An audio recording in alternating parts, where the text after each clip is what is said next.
peux vérifier que c'est le bon micro maintenant? Stop. Comme la semaine dernière, c'était pas le. Si, c'était pas bon. Si, c'est bon. Je parle. C'est bon? Ok.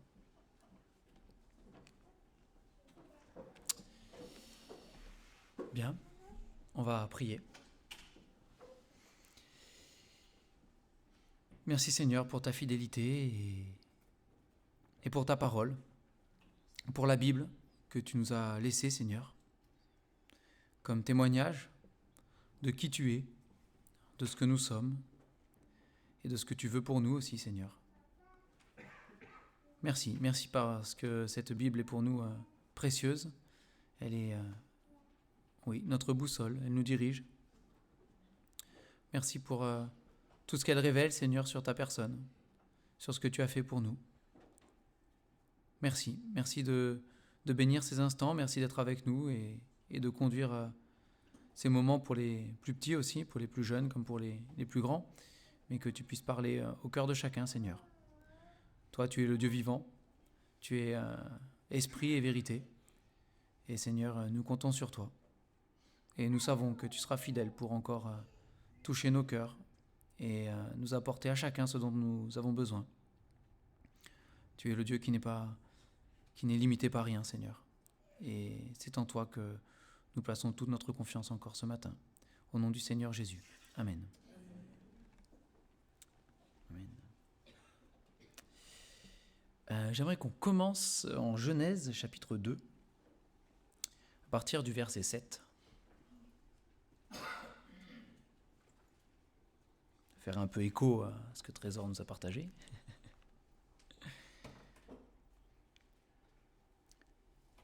Et c'est vrai que pour ceux qui ne partagent pas forcément notre foi ou voilà, qui peut-être entendent ces choses pour la première fois, ça peut être un peu spécial. Je suis passé par là aussi, un peu bizarre.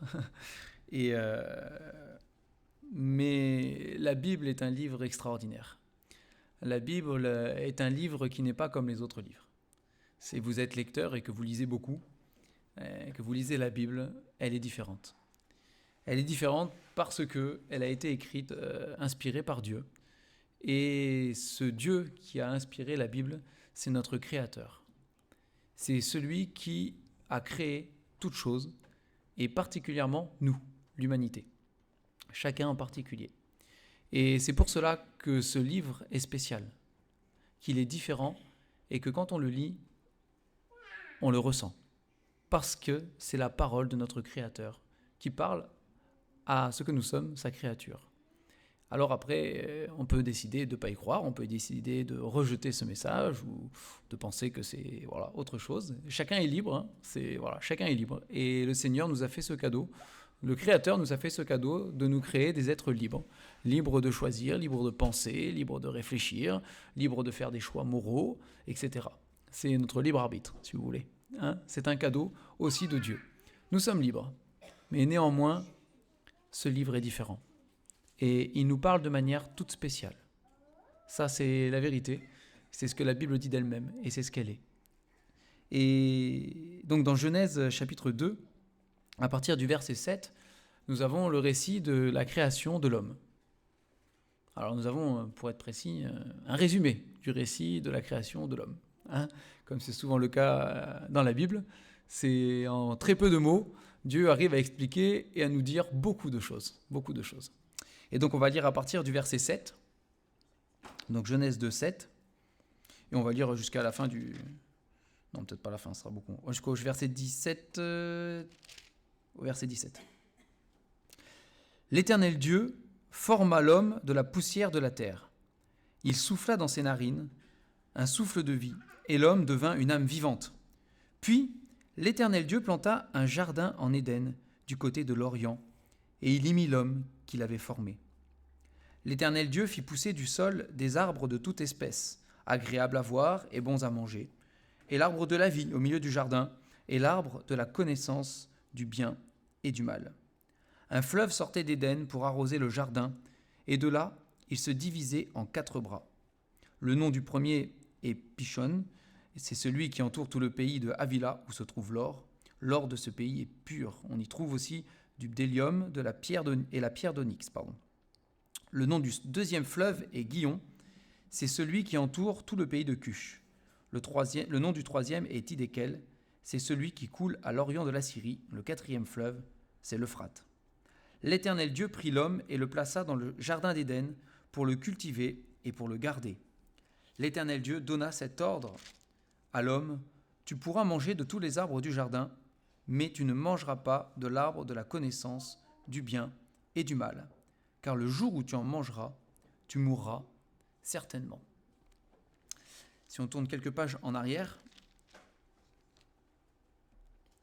à partir du chapitre 1 pour le coup, et au verset 26, on va lire un passage qui fait écho à la création de l'homme, avec d'autres choses, mais c'est pareil en différent, si vous voulez, vous allez voir. Genèse chapitre 1, à partir du verset 26, « Puis Dieu dit », donc c'est le récit du même événement, de la création de l'homme, « Faisons l'homme à notre image, selon notre ressemblance, et qu'il domine sur les poissons de la mer, sur les oiseaux du ciel, sur le bétail, sur toute la terre, et sur tous les reptiles qui rampent sur la terre. Dieu créa l'homme à son image. Il le créa à l'image de Dieu. Il créa l'homme et la femme. Dieu les bénit, et Dieu leur dit, « Soyez féconds, multipliez, remplissez la terre, et assujettissez-la, et dominez sur les poissons de la mer, sur les oiseaux du ciel, et sur tout animal qui se meut sur la terre. Et Dieu dit, voici, je vous donne toute herbe portant de la semence, et qui est sur la surface de toute la terre, et tout arbre ayant en lui du fruit d'arbre et portant de la semence, ce sera votre nourriture. Et à tout animal de la terre, à tout oiseau du ciel, et à tout ce qui se meut sur la terre, ayant en soi un souffle de vie, je donne toute herbe verte pour nourriture. Et cela fut ainsi. Dieu vit tout ce qu'il avait fait, et voici, cela était très bon. Ainsi, il y eut un soir, il y eut un matin, ce fut le 6e jour. Et la parole de Dieu atteste que l'homme, ici en la personne d'Adam et Ève, voilà, les deux premiers, que l'homme a été créé par Dieu, par un être supérieur, par un être doté d'intelligence, de volonté et de beaucoup d'autres qualités et d'autres choses. C'est de sentiments, de réflexion. C'est un être intelligent et il a voulu créer l'humanité. Et il a créé donc, pour ce début d'humanité, la Bible nous dit à l'origine, un homme, une femme, et il leur a demandé de peupler la terre. Et à la fin, nous l'avons lu, Dieu vit que tout cela était très bon. C'est ce que Dieu a créé, à la base, à l'origine, était absolument parfait, nous dit la Bible. Adam et Ève étaient parfaits en tout point. C'est ce qu'ils étaient.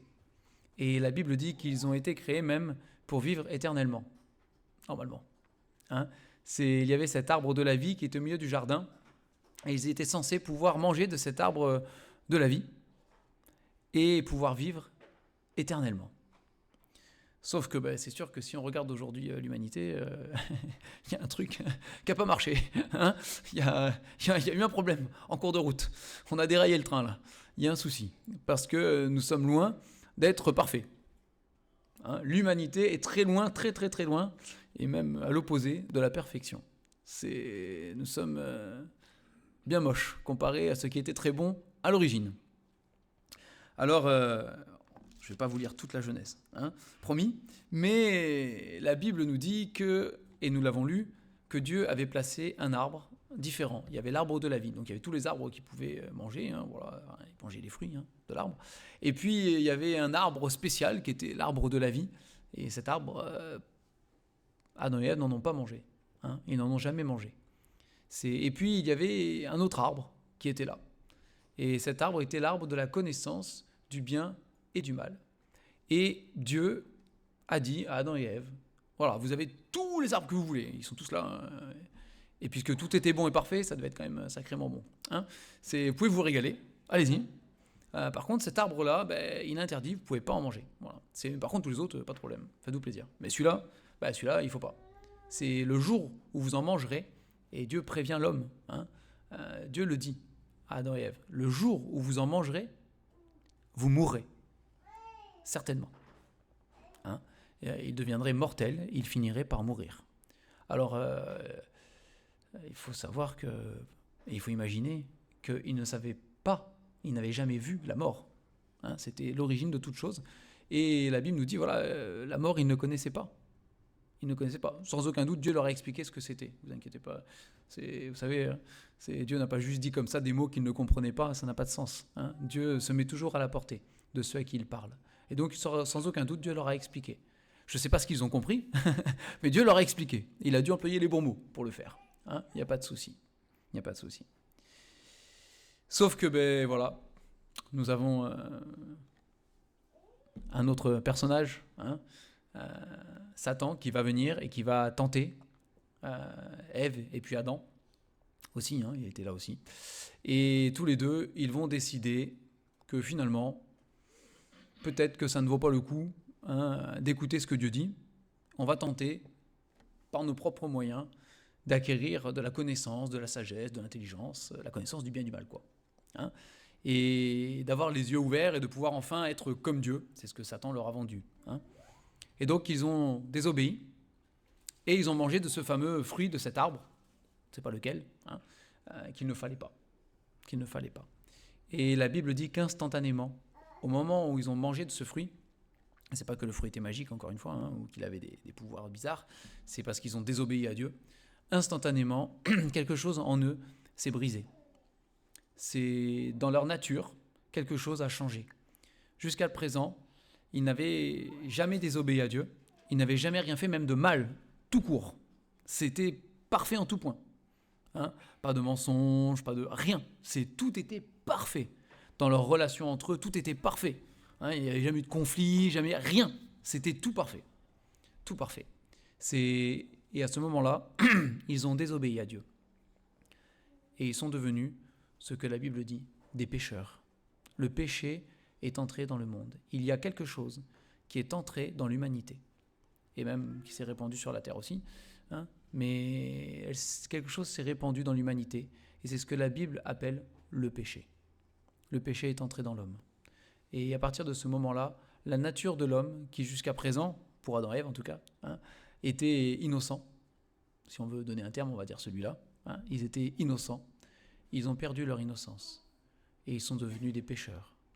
C'est-à-dire que dans leur être intérieur et profond, ils ont eu à partir de ce moment-là une tendance à aimer et à choisir ce qui est mal. C'est cela, le péché, qui est dans l'homme. Une tendance à aimer et choisir ce qui est mal. C'est une fascination pour le mal. C'est quelque chose qui a brisé l'homme, hein, et qui a coupé l'homme de la relation qu'il avait avec son Créateur. Puisque Dieu, lui par contre, la Bible dit, les yeux de Dieu sont même trop purs pour voir le mal. Il est parfait et saint, c'est ce qu'on appelle saint, hein, il est pur, il est sans péché. Et donc un fossé s'est créé entre Adam et Ève et Dieu. Et ce que la Bible nous enseigne, et l'histoire nous le prouve, c'est que ce fossé, eh bien, il s'est transmis de génération en génération. Adam et Ève sont devenus mortels. Et c'est ce qu'on voit depuis des générations. L'homme, même s'il essaie toujours de trouver la source de jouance, hein, pour vivre éternellement, il n'y a jamais personne qui a rien trouvé. C'est qu'on le veuille ou qu'on ne le veuille pas, on meurt. Et ça fait des générations et des générations et des générations que l'humanité se succède et que les générations se succèdent sur la terre et on meurt. Il y a des naissances et on meurt, et on meurt, et on meurt. Et on ne peut rien faire à cela. C'est comme une malédiction sur l'humanité. Et on va aller en Romains chapitre 5, à partir du verset 12. Dans l'épître aux Romains, l'apôtre Paul écrit cela.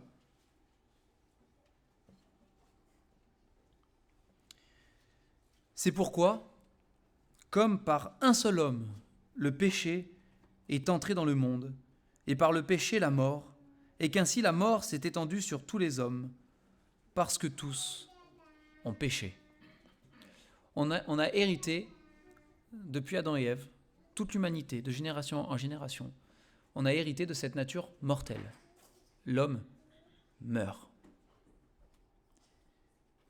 Mais plus que ça, on continue, on continue verset 13, hein. Car jusqu'à la loi, le péché était dans le monde. Or, le péché n'est pas imputé quand il n'y a point de loi.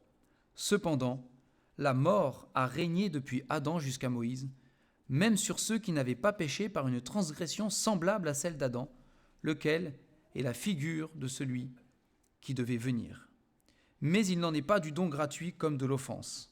Car, si par l'offense d'un seul, il en est beaucoup qui sont morts, à plus forte raison, la grâce de Dieu et le don de la grâce venant d'un seul homme, Jésus-Christ, ont-ils été abondamment répandus sur beaucoup. Verset 16. Et il n'en est pas du don comme de ce qui est arrivé par un seul qui a péché. Car c'est après une seule offense que le jugement est devenu condamnation, tandis que le don gratuit devient justification après plusieurs offenses. On va terminer le passage. Si par l'offense d'un seul, la mort a régné par lui seul, à plus forte raison, ceux qui reçoivent l'abondance de la grâce et du don de la justice régneront-ils dans la vie par Jésus-Christ lui seul. Ainsi donc, comme par une seule offense, la condamnation a atteint tous les hommes, de même, par un seul acte de justice, la justification qui donne la vie s'étend à tous les hommes. Car comme par la désobéissance d'un seul homme, beaucoup ont été rendus pécheurs, de même, par l'obéissance d'un seul, beaucoup seront rendus justes. Or, la loi est intervenue pour que l'offense abonde. Mais là où le péché a abondé, la grâce a surabondé, afin que, comme le péché a régné par la mort, ainsi la grâce règne par la justice pour la vie éternelle par Jésus-Christ, notre Seigneur. Alors l'apôtre Paul nous emmène par plein de trucs là, avec des raisonnements à la Paul, d'accord ? Pas toujours évident de tout suivre dans ce qu'il dit, n'est-ce pas ? Mais on va juste décortiquer l'essence de ce qu'il veut dire. Okay ? Et donc ici, comme je le disais, Paul le dit au début, le péché est entré dans le monde par un seul homme, Adam. Okay ? Par le péché qu'il a commis, le péché est entré dans l'humanité et dans le monde. Et c'est répandu jusqu'à aujourd'hui. Et jusqu'à aujourd'hui, à cause de ce péché qui est entré dans le monde, et à cause des péchés que du coup nous commettons, parce qu'on n'est pas coupable pour ce qu'Adam et Ève ont fait, hein, ça c'est eux qui rendent compte pour eux-mêmes, hein, mais nous sommes coupables pour les péchés que nous commettons. À cause de cela, nous sommes prisonniers d'un cycle, l'humanité est prisonnière d'un cycle, qui est le cycle de la mort. Et c'est ce qu'il dit ici, la mort, depuis Adam et Ève, et jusqu'à aujourd'hui, hein, la mort a régné. Et elle règne en maître. Et rien ne peut arrêter cette mort. Personne. Personne sur la terre n'a le pouvoir de casser ce cycle de la mort. Personne. Et il n'y en a pas. Il n'y a aucun moyen humain qui ne sera jamais trouvé pour casser le cycle de la mort. C'est impossible. Et la mort règne. Et non seulement la mort règne, mais ce que Paul dit dans son passage là, c'est que c'est plus que ça. C'est qu'à cause du péché, non seulement nous mourrons, mais il y a sur nous une condamnation. Et il dit, nous avons été condamnés, donc au verset 18, par une seule offense, donc là il s'agit de celle d'Adam et Ève, par une seule offense, la condamnation a atteint tous les hommes. Nous sommes condamnés certes à mourir, à cause du péché qui vit en nous, mais plus que cela, à cause des péchés que nous commettons. Donc les péchés que nous commettons, c'est tout ce que nous pouvons penser, tout ce que nous pouvons dire, tout ce que nous pouvons faire, qui est contraire à la perfection de Dieu et à ce que Dieu veut pour nous. Et donc à cause de tous les péchés que nous commettons, eh bien la condamnation aussi règne dans nos vies. Et un jour, quand nous mourrons, et c'est l'Épître aux Hébreux qui nous le dit, il est réservé aux hommes de mourir une seule fois, après quoi vient le jugement.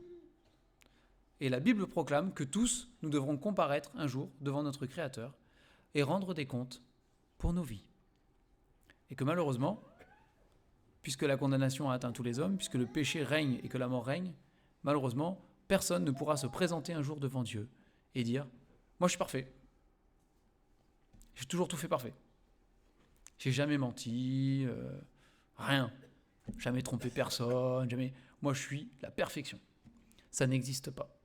Et la Bible le proclame dans de nombreux passages. Il n'y a pas de juste sur la terre. Pas même un seul. Pas même un seul. On peut chercher, on n'en trouvera pas. Et si on est honnête avec soi-même, de toute manière, on l'admet, personne ne peut dire qu'il est parfait. Absolument. C'est impossible. C'est impossible. Et donc il y a ce règne, ici, dans l'Épître aux Romains, ce règne qui nous est décrit de la mort, et dans lequel l'homme est enfermé. Et c'est un cycle que l'homme ne peut briser. Mais aussi, dans ce que nous avons lu de Paul, il y a un autre règne. Il y a le règne de la vie, et le règne de la vie éternelle. Et il y a ces deux règnes dans l'humanité. Et le règne de la vie éternelle, on le voit dans l'Épître aux Romains, dans ce qu'on a lu là, et dans tout le reste de l'Épître aux Romains, qu'on ne va pas lire maintenant. Mais le règne de la vie éternelle, il est accessible uniquement par Jésus-Christ. Jésus-Christ a dit « Je suis le chemin, la vérité et la vie. Nul ne vient au Père que par moi. » Il est le chemin. Et le seul moyen pour ma vie personnelle, parce que là, ce n'est pas à l'échelle de l'humanité, c'est chacun personnellement, mais le seul moyen pour ma vie personnelle de briser le cycle de la mort qui règne depuis Adam jusqu'à la fin, et de passer au règne de la vie, c'est de passer par Jésus-Christ. Et à Adam et Ève, dès le début, dès qu'ils ont chuté, dès qu'ils sont devenus des pécheurs, tout de suite, Dieu leur a fait une promesse. Déjà, il leur a fait une promesse. Il a dit un jour, je paraphrase, c'est pas comme ça qu'il l'a dit, mais il leur a fait comprendre qu'un jour, il y aurait un libérateur. Qu'un jour, quelqu'un viendrait et détruirait le règne de la mort qui commence, qui pour eux commençait. Pour nous, ça fait longtemps qu'il dure, mais qui pour eux commençait. Un jour, quelqu'un viendrait et briserait ce cycle. Quelqu'un apporterait la victoire sur la mort et apporterait la vie à l'humanité. Et la parole de Dieu, la Bible, nous révèle que cette personne, c'est Dieu lui-même qui est venu, en la personne de Jésus-Christ, qu'il est venu sur cette terre et qu'il a donné sa vie, qu'il est mort sur une croix, alors que lui était parfait, innocent et pur. Et pour le coup, Jésus-Christ aurait pu vivre éternellement. Il n'avait pas à être assujetti à la mort, parce qu'il est Dieu et qu'il est tout-puissant. Mais il a donné sa vie, c'est ce que dit la Bible. Il a accepté volontairement de livrer sa vie et de rentrer dans ce cycle de la mort quelque part, de mourir pour nous. Parce qu'il a dit, je vais prendre toute la condamnation qui pèse sur toute l'humanité. Et là, pour lui, il n'est pas question juste d'individus. C'est toute l'humanité. Toute l'humanité, toute la condamnation qui pèse sur l'humanité depuis Adam et Ève, jusqu'au dernier homme qui vivra sur la terre avant la fin de toute chose. Pendant tout cela, la condamnation de chacun, moi, Jésus-Christ, je la prends sur moi. J'accepte de la payer et de subir la mort et d'être frappé pour tout ce qu'ils ont fait de mal. La condamnation, la colère de Dieu, la justice qui doit tomber sur eux, tout ça, les comptes qu'ils devront rendre une fois devant le Créateur, moi je prends tout sur moi. Je prends tout à mon compte. Je paye tout pour eux, tout ce qu'ils ont fait. Et il est mort sur la croix, nous dit la Bible, pour payer pour nos péchés. Et c'est le moyen que Dieu a trouvé, et c'est le seul moyen qui existait, la Bible le dit d'ailleurs, c'est le moyen que Dieu a trouvé dans son amour pour nous sauver et nous arracher au cycle de la mort, pour qu'on puisse rentrer dans la vie, dans le règne de la vie, et avoir la vie éternelle, et vivre éternellement avec Dieu. Et toute la Bible, dans toute la Bible, il y a beaucoup de choses qui sont écrites, mais toute la Bible a été écrite pour cela, pour que nous puissions reconnaître, oui, c'est vrai, je ne suis pas parfait, je suis un pécheur. Oui, c'est vrai, si jamais je dois comparaître là maintenant devant Dieu, il aurait bien des choses à me reprocher et à me dire, c'est vrai. Et il aurait raison. Je n'aurais rien à dire, je ne pourrais pas répondre. Oui, je suis coupable devant Dieu de beaucoup de choses, que ce soit en pensée, en parole ou en action, c'est la vérité. C'est ce que je suis. Mais oui, je comprends aussi et je crois que Jésus-Christ est mort sur la croix pour me sauver. C'est la vérité. Il a donné sa vie parce qu'il m'aimait. La Bible dit c'est l'amour de Dieu qui l'a poussé à venir lui-même nous sauver, nous qui étions perdus. Et ce qui est fantastique hein, avec ce Créateur et avec ce Dieu merveilleux, c'est que du coup, être sauvé, sortir du cycle de la mort et passer dans le cycle de la vie, avoir mes péchés pardonnés, c'est pas compliqué. C'est pas difficile. Vous savez, Trésor parlait voilà, de ceux qui inventent des chemins ou qui essayent de trouver des solutions ou autres. Hein. Beaucoup de religions proposent des choses difficiles à l'homme. Des choses que l'homme doit se tenir à faire ceci, faire cela, faire ceci, faire cela, le répéter toute sa vie, et peut-être à la fin, et on ne sait pas, hein, peut-être à la fin, peut-être que ça passera. Hein. C'est pas ce que nous dit la Bible, et c'est pas ce que Dieu nous dit. C'est au-delà de toute religion. Ce n'est pas ce que Dieu dit. Dieu dit simplement, croyez. Faites-moi confiance. C'est tout ce que dit Dieu. Faites-moi confiance. Faites-moi confiance que sur la croix, j'ai vraiment payé pour vous. C'est tout ce que vous avez à faire. Et Dieu qui voit dans nos cœurs, parce que c'est cela, hein, et Dieu qui voit dans nos cœurs, verra juste, de manière très simple, la confiance qu'on place en lui. C'est pas besoin de connaître la Bible par cœur, pas besoin de tout savoir sur tout, hein, pas besoin de grands savoirs ou je ne sais quoi, non. Juste comprendre ce que Jésus a fait pour nous. Et juste, simplement, avec simplicité, vraiment, croire que c'est la vérité et que Jésus a fait cela pour moi, parce qu'il m'aime et qu'il veut me sauver. Et Dieu qui voit cette simplicité, cette sincérité dans mon cœur, la Bible dit, c'est un grand mot, mais qu'il impute ma foi à justice, hein, comme il l'a fait pour Abraham, par exemple, dans la Bible. C'est Dieu voit ma foi et dit, voilà, il me fait confiance. Alors je pardonne tous ses péchés, sans exception. Les présents, les passés, les futurs, tout. Il est pardonné. Et par Jésus-Christ seul, comme Paul le dit ici, par Jésus-Christ seul, alors, on change de cycle. On passe dans le cycle de la vie éternelle. Et ce n'est pas à dire que peut-être sur la terre, nous ne connaîtrons pas la mort. Peut-être que nous mourrons physiquement. Peut-être. C'est quand même le lot de la plupart. Hein, mais il y a eu des exceptions dans la Bible. Je ne peux pas dire de tous, mais de la plupart. Et ce qui est sûr, c'est que le Seigneur Jésus a dit que celui qui croirait en lui vivrait, même s'il meurt. Donc peut-être que physiquement un jour nous allons mourir, mais si nous sommes en Jésus-Christ, nous ressusciterons. C'est ce que dit la Bible, pour la vie éternelle. Et dès à présent, si je crois en Jésus et qu'il est mon sauveur, la Bible dit que je suis déjà passé de la mort à la vie. Et même si je continue à vivre ma vie sur la terre et à faire les choses que je dois faire, hein, avec les choix que je dois avoir, eh bien pour autant, dans mon âme, je suis réconcilié avec Dieu. J'ai la paix et j'ai la vie. Et c'est quelque chose que personne ne pourra jamais m'enlever. Et l'apôtre Paul encore, dans l'épître aux Romains, un peu plus loin, nous l'atteste.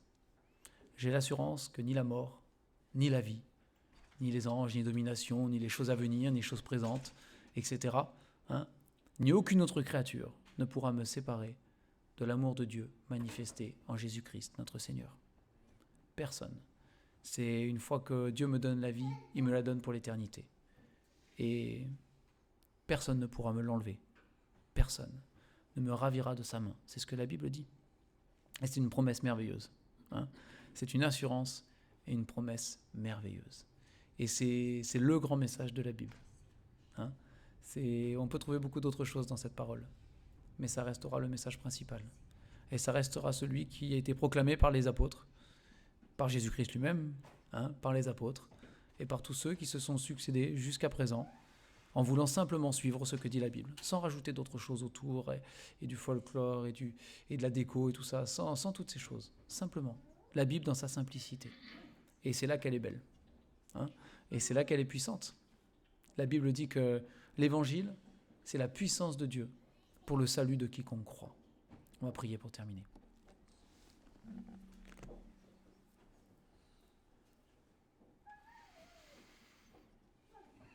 Merci Seigneur pour la révélation que tu nous donnes à travers les Écritures, à travers la Bible. Merci parce que, oui, l'Évangile est puissant pour encore sauver des âmes aujourd'hui. Seigneur, nous prions ce matin. Encore, Seigneur, que personne ne se prive de ta grâce. Car tout cela n'est possible que par ta grâce, Seigneur. Seigneur, je te prie que s'il y en a plusieurs parmi nous qui n'ont jamais cru réellement en toi, Seigneur, tu connais les cœurs, tu nous connais chacun. S'il y en a qui sont encore prisonniers du règne de la mort, nous prions que ce soit le jour du salut, qu'ils viennent de la mort à la vie, des ténèbres à ton admirable lumière. Que le cycle pour eux soit brisé, Seigneur, par la victoire du Seigneur Jésus. Seigneur, nous savons que tu peux faire bien au-delà de ce qu'on pense ou demande, bien au-delà de nos mots, Seigneur, ton esprit est à l'œuvre. Et c'est sur lui qu'on compte. Alors Seigneur, continue à travailler les cœurs. Et merci. Merci pour ce rappel encore ce matin de l'Évangile et de ce que tu as fait pour chacun d'entre nous, qui t'avons déjà accepté, Seigneur. Et c'est une grâce. Et oui, nous voulons proclamer que dans nos vies, la grâce a surabondé, Seigneur. Et nous sommes reconnaissants ce matin. Au nom du Seigneur Jésus. Amen.